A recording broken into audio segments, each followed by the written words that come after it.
What if everything you've ever believed about death was wrong? What if death isn't an end, not a void, not a mystery left to faith or fear, but something else, something far more structured, far more real? For over 1,000 years, hidden from the eyes of the ordinary, and preserved only for the most spiritually awakened, there has existed a forbidden manuscript. It doesn't offer vague metaphors or poetic comfort. It gives a map, a step-by-step guide to what happens in the first 49 days after your final breath. This ancient text, known as the Tibetan Book of the Dead, was never meant for the masses. It was written for those few who dared to face the truth without fear, those willing to understand that death is not the end, but the beginning of a trial. This trial determines everything, whether you escape the endless cycle of birth and death, or whether you're pulled back into it, reborn, memory erased, consciousness trapped once more in the illusion of life. Most people fail, not because they are weak, but because they are blind. They don't realize what's happening. They don't understand that everything they see, hear, and feel after death is not real. It's all a projection of their own mind. And by the time they begin to understand, it's already too late. If what this ancient manuscript says is true, then the first moments after death are more important than the entire life you just lived. Everything begins with a single, silent instant, the moment you leave your body.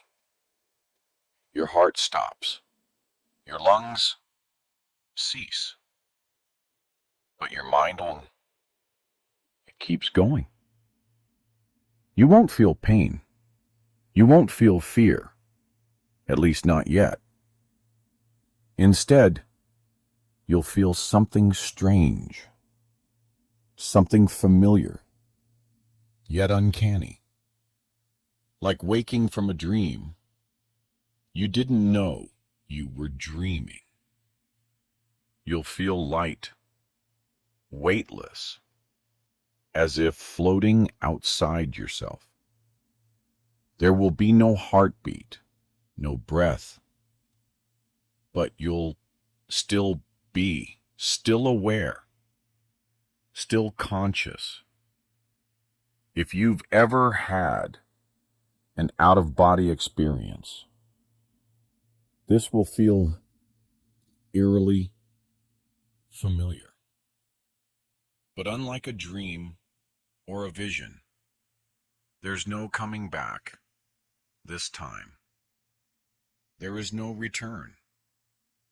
And then it happens. A light, blinding, pure, overwhelming. Not just bright, absolute. It will shine with such intensity that your sense of self will begin to dissolve into it. According to the Tibetan Book of the Dead, this is called the clear light of reality, the true nature of existence, unobscured by illusion.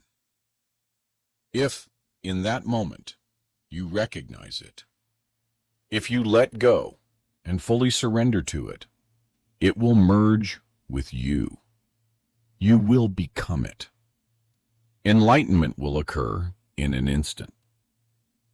The cycle of birth and death, samsara, will shatter. You will transcend. You will be free. But hardly anyone ever recognizes it. Why? Because we've been conditioned to fear the unknown, conditioned to cling. The soul panics. It grabs hold of its memories, its identity, its unfulfilled desires. And instead of merging with the light, it turns away. And in the moment, fear arises. The illusions begin. You'll start hearing things, whispers, echoes of familiar voices. They sound almost like people you once knew. But they're distorted, distant, like hearing them from the other side of a thick curtain. The light dims, the forms return. Shadows, shapes, shifting visions begin to take its place.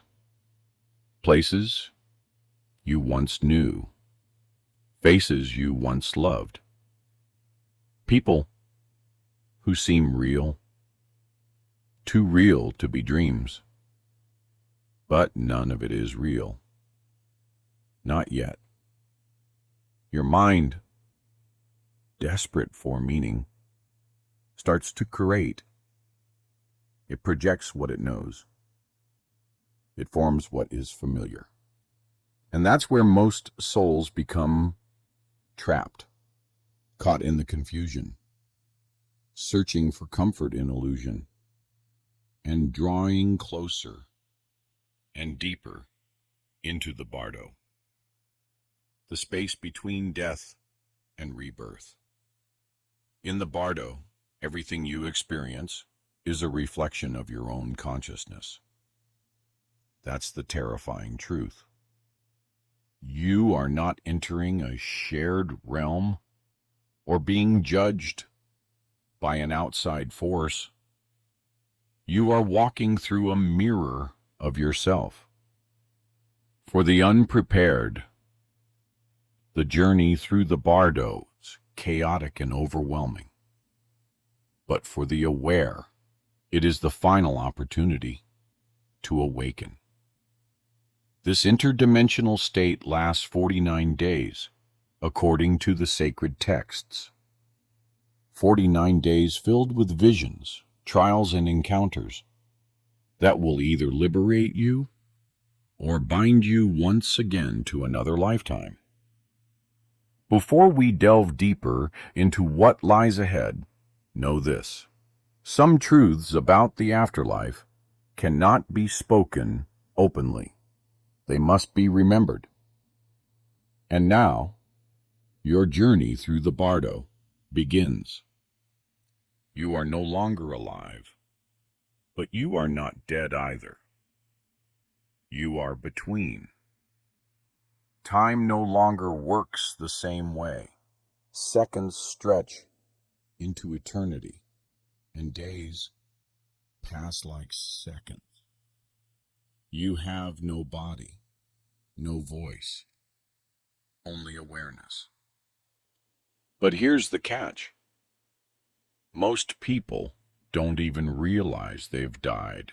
They're still clinging to the life they once had, haunting their old homes, reaching for loved ones who can no longer see or hear them. At first, it's confusing. The soul tries to return to its former routines, to speak, to be noticed. But no one responds. No one hears. Slowly, the realization sinks in. This is not a dream. This is death. But the mind resists. It clings to identity, desperately seeking logic, comfort, something to explain what's happening. But the bardo offers none of that. It's not a resting place. It's a mirror, a crucible, a test. In the beginning, the bardo is neutral, even peaceful. You float through what feels like a vast, empty space. No pain, no suffering, just consciousness. Some describe this phase as drifting through an ocean of thought, boundless, quiet, limitless. Then the visions begin. They start soft, gentle, beautiful. You see radiant beings, figures made of light and love. Some may resemble angels, enlightened masters, or gods. They glow with warmth. Their presence is peaceful. They offer guidance, a path toward transcendence. But here's the secret. These beings aren't real either. They are you, reflections of your highest self. If you recognize this, if you realize what they are, you can merge with them and ascend. You will dissolve into a higher consciousness and escape the cycle of reincarnation once and for all. But most don't. They hesitate. They doubt. And in that moment of doubt, everything changes. The light beings fade. Their forms distort. Their smiles twist. Their voices become whispers of fear. What was once paradise becomes a shadowed nightmare. This is the trial of illusions. The terrifying figures that appear now, monsters, demons, grotesque shapes, are not external enemies. They are projections of your guilt, your regrets, your fears. They are your shadow self, made visible and alive by your own mind. The Tibetan Book of the Dead makes it clear. These aren't punishments. They are reflections, and they only gain power if you believe in them. The more fear you feel, the stronger they become. The more you resist, the more real they seem. You can run, scream, hide, but you cannot escape, because you're not being chased by something outside. You're running from yourself. Only those who understand can break free. Understand what? That none of it is real. That these horrors are not enemies to be feared, but illusions to be seen through. The moment you stop fearing them, they vanish, like smoke, like shadows in sunlight. But very few realize this. They're too lost in panic.